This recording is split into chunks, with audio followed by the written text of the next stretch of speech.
Welcome to the Greener Way podcast, a show about people, planet, and purpose, and how investors and corporate leaders push forward in a complex world.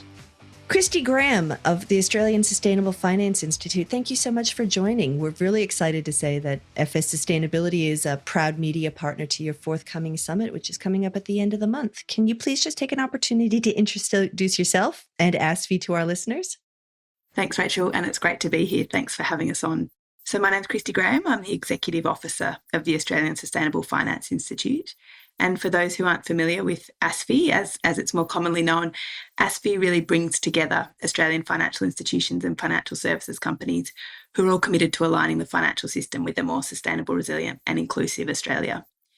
We were formed in the middle of last year off the back of the development of the Australian Sustainable Finance Roadmap, and that roadmap development process really brought together 140 representatives from right across the finance sector, government, civil society and academia.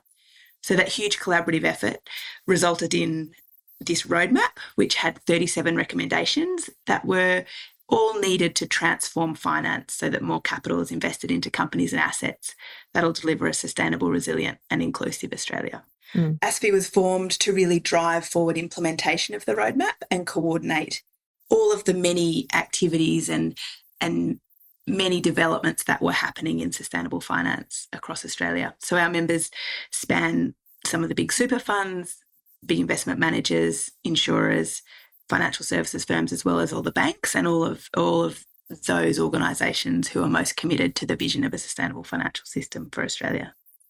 Fantastic. And now, without getting into each of those 37 recommendations, Kristy, what are the broad compass points and how will these recommendations help to transform Australia's economy into a more inclusive and sustainable future? So the recommendations are broad in terms of their scope. So they cover climate, environment, social impact. They're also fairly broad in terms of who they're targeted at. So there are some recommendations focused on what financial institutions can do. There are some focused on government and regulators, others focused on industry organisations, others at the university and the sort of education sector. And there are other recommendations that really require collaboration from all of those different actors to make happen. So there's a set of recommendations around policy and regulation. There's another set of recommendations that look at tools and frameworks that are needed to enable the implementation of that policy and regulation. There's also a range of recommendations focused on leadership. So we know that shifts of this scale and magnitude need leadership both within financial institutions, from government, as well as leadership that spans across the whole sector. And collaboration's a really strong theme of all of those roadmap recommendations. In terms of what that's going to shift and what that will change, so the ultimate objective is a financial system that can create a sustainable, resilient and inclusive Australia and allow finance to be allocated to those activities and assets that will help Australia to achieve the international commitments that we've signed up to. So things like the Paris Agreement, the Sustainable Development Goals, the Convention on Biological Diversity. Why was it decided that there needed, I'll ask that, it just seems like a simple question, but why is it necessary to have that really broad-based collaborative approach and then these really, really wide-ranging recommendations that sort of touch on every part of the financial system? So what we're talking about is shifting the whole system, and you can't do that individually as an organisation or as sort of government. And you also can't do that by just focusing on one small issue. So we know that sustainability issues, climate is clearly sort of front and centre of many people's minds, but there are also strong linkages and intersections with things like natural capital and biodiversity. The social aspects as well. They're all interlinked and intertwined. So I think the broad-ranging nature of the roadmap recognises that connection and those intersections. And the role of collaboration is increasingly being recognised, the scale and scope of these challenges, and the fact that, as a society and as a financial system, we've never undergone this pace of change before. We will need to work with others to make that work for everyone. So that's something that all of our members are very supportive of and see the ability to work with others who are aligned in terms of wanting to support the financial system achieve these objectives as something that's very exciting. I want to focus in on one particular aspect of the Institute's work, which is this taxonomy. Now, listeners, stick with. I know when we sometimes say the word taxonomy, it immediately seems like a conversation halter, but this is really important. What is the work going on with the taxonomy, and how will a taxonomy help support this goal of transformation, alignment, and unlocking more capital? So many countries are using taxonomies as part of their sustainable finance policy and regulation. And particularly the Council of Financial Regulators were concerned that Australia would become a rule taker if we didn't do the thinking around what a taxonomy should look like in the Australian context. And so it was off the back of discussions with the RBA and other regulators towards the end of last year, as well as discussions right across the finance sector, that identified a taxonomy as being a really critical underpinning to allow more capital to be allocated to both sustainable and transition activities in Australia, and to ensure that Australia didn't become a rule taker of taxonomies developed in jurisdictions that had very different shaped economies and potentially a very different starting point to achieve net zero 2050 by. So we kicked off our work at the end of last year. We're implementing this taxonomy project in a phased approach. So we're in the initial phase at the moment where we're doing scoping and design of a taxonomy framework for Australia. And then further phases will establish the institutional governance and develop the technical screening criteria, so the nuts and bolts of the taxonomy. And then ultimately we'll look at piloting and industry take-up. So in this phase, we've really focused on establishing a broad governance structure. We've got experts from right across financial services sector, so consulting, banking, superannuation, asset management, private equity. We've got ESG subject matter experts. We've got academics as well as international taxonomy experts, all providing input into this work. We've also working closely with Treasury and the financial regulators, so APRA, ASIC and the RBA. And have got a technical advisory group and a steering committee that the regulators are all represented on, in addition to financial sector representatives. And the other thing that we've really focused on in this first phase is building international partnerships to inform the work that we're doing. So the starting point of our work has very much been looking at what other jurisdictions have done. We definitely don't want to reinvent the wheel. So looking at how much of other taxonomies we can adopt based on the work that's already happened. And that paper will be released in the next week or so that identifies how other countries are approaching taxonomies, what they're using for the governance and institutional structures they're using, and generally what framework they've decided will work best for the objectives that their taxonomies are trying to achieve. Without asking you to give us a full preview of the report, I think one of the things that really interests me about the process of developing systems like taxonomies and definitions is that sort of globally, markets tend to fall in either one of two buckets. It's either, these definitions are created by legislation, like the Sustainable Finance Disclosure Regulation in Europe. That's for listeners, that sometimes you'll see on reports that, this is an Article 6, an Article 8, or an Article 9 fund, or the approach of the United States through the Securities and Exchange Commission, where the regulator is taking charge of setting definitions, versus what Australia is doing, what Canada is doing, and I think a couple of other countries are doing, where it's more of an industry-led approach to create these definitions. Why is this industry-led initiative where the regulators are observers? Why is this more fit for purpose for Australia, do you think, Kristy? So I think what we're seeing internationally is actually probably more of a spectrum where government is in more or less of a leadership role, but there's always really strong input and expertise of the financial services sector involved in those processes. So the UK, for example, there's a industry advisory group that is providing input to Treasury, which is running the process. Similarly, in the EU, the platform has provided expert financial services sort of input into that process. And even in places like Australia and Canada, there's working very closely with regulators and government. And the reason that in the Australian context it's been an industry-led initiative is because there was a strong sense that the work needed to get going and needed to happen. And until very recently, government wasn't necessarily in the position to lead or drive that work. So industry has very much stepped in, as you've identified, to a place that is or an area that's often led by government, but we're doing that in a way that is very much in lockstep and sort of done very collaboratively with government and regulators. That may change over time. So what this work and sort of the next paper that will come out as part of our taxonomy work will focus on is what would be the best governance and institutional arrangements in the long term, both for developing the technical screening criteria and then ultimately implementing the taxonomy. And what we're looking at is a taxonomy that also provides more nuance and credibility around definitions of transition activities.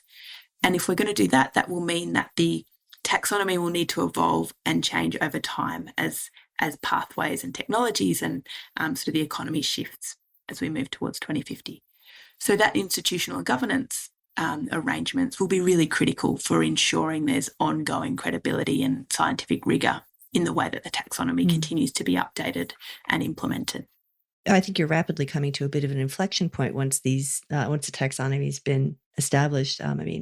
ASIC's executive leader on corporations, Claire Labouchaudière, is pretty clear that ASIC's view is that if there's going to be standard definitions, it should be handled through legislation. So it's going to be really interesting to see how this all rolls out over the next couple of years, isn't it? That's right. And as I mentioned, we're working very closely with government. And so there is absolutely the opportunity for them to lean in and take more of a leadership role if that's something that they want to do. Ultimately, we want the taxonomy to be adopted very broadly right across the finance sector. I can't see a future where it will be regulated in quite the same way as the EU taxonomy, for example. That's just not the way financial sector regulation works in Australia. But there's a range of possibilities as to ultimately how it will both be developed and then implemented over the longer term. While recognizing that the roadmap and the work that ASFI is undertaking is a multi-year process, how are you traveling after a little more than a year? Yeah, so as you mentioned, 12 months since we were established, we've well and truly started work on a few of those priority projects that the finance sector has identified as having really game-changing impacts on the growth and credibility of sustainable finance in Australia. So the taxonomy is one of those. We've also worked with other industry organisations and with government on natural capital and the Task Force on Nature-related Financial Disclosures, and particularly trying to build Australian financial institutions' understanding of what natural capital and the TNFD might mean for the finance sector. We've also kicked off work around leadership and supporting financial institutions to move from that commitment phase to now implementation. So as you will have seen, there's a huge growth in both corporate as well as financial institution commitment to net zero. But the movement from making that commitment to now implementing that commitment requires a huge organisational change. So we're working with our members and others to support that and really accelerate that implementation. And we've, I would say, been really successful in building stronger linkages between federal government and the finance sector. And one of the reasons that ASFI was established was very much to play this bridge role between the most progressive financial institutions who were committed to a sustainable, resilient and inclusive future and the role the finance sector could play in that, and government and policymakers who have similar objectives but, and are very supportive of the role of private capital in achieving those policy objectives, but that wasn't a connection that was necessarily strong or well facilitated. So we've done a lot of work in that area as well. Excellent. I think the Progress Tracker report, which will be launched at the summit, will give a snapshot of the state of sustainable finance in Australia and really assess what progress has been made against those roadmap recommendations. But I think some early indications in terms of what we're seeing over the last 12 to 18 months is that momentum has significantly grown right around sustainable finance from a range of actors, so financial institutions and government in particular, but universities and others are also really leaning into this agenda in a much more, in a much stronger way than they had previously. We're seeing climate becoming much more of a core business function for financial institutions, and climate considerations are being more mainstreamed including at the board level across risk functions, rather than being siloed in a sustainability team or a corporate reporting team. We're seeing a big increase in the number of countries and financial institutions with net zero commitments. And they're all now doing very meaningful work to make sure they've got credible plans to meet those commitments as well. So that's, I think, been a big shift in the last 12 months as well.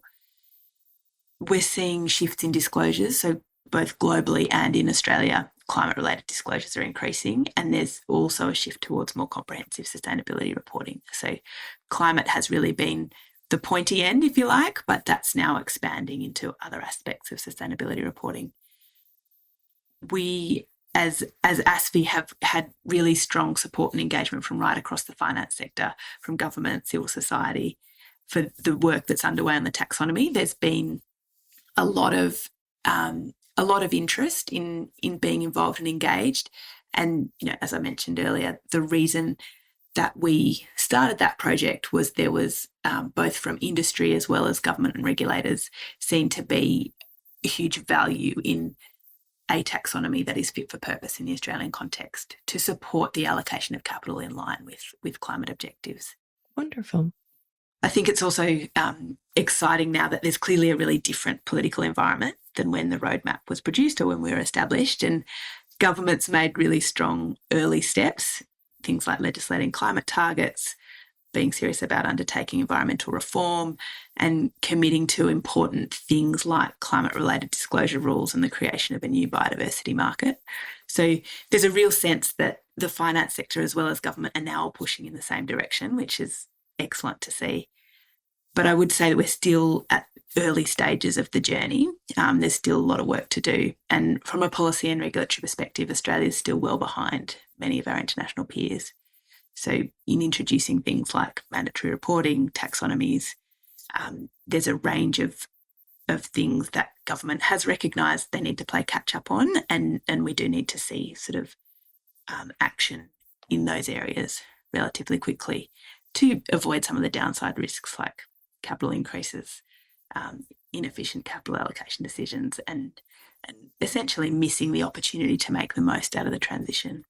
Well, Kristy, I think we'll leave it on that note, except to say all of these topics and more will be discussed at the forthcoming ASFI Summit. Kristy, do you want to plug how our listeners can access the ASFI Summit and tell us when and where it's going to be? Absolutely. So the summit will be the 28th of October in Sydney. Tickets are available through our website, the ASFI website.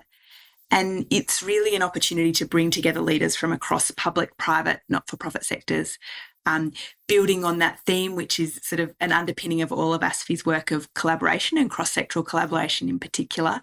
We'll have sessions on sustainable finance policy and regulation, financial sector leadership, natural capital, and we've got a range of high-profile Australian and international speakers. So we've just announced Dr. Darian McBain, who's the Chief Sustainability Officer of the Singaporean Monetary Authority.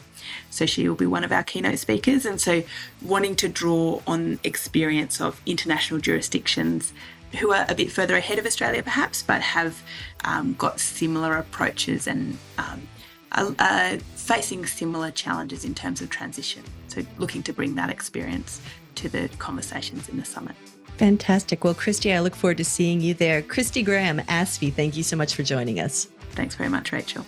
Thanks for listening to the Greener Way podcast. If you liked today's show, remember to rate and review us on your podcast platform and make sure you're subscribed so you don't miss an episode. Any feedback? Contact us on podcast@fssustainability.com.au.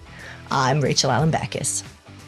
The Greener Way podcast is a product of FS Sustainability, a show about people, the planet, and investing in our collective future. All information in this podcast is for education and entertainment purposes only.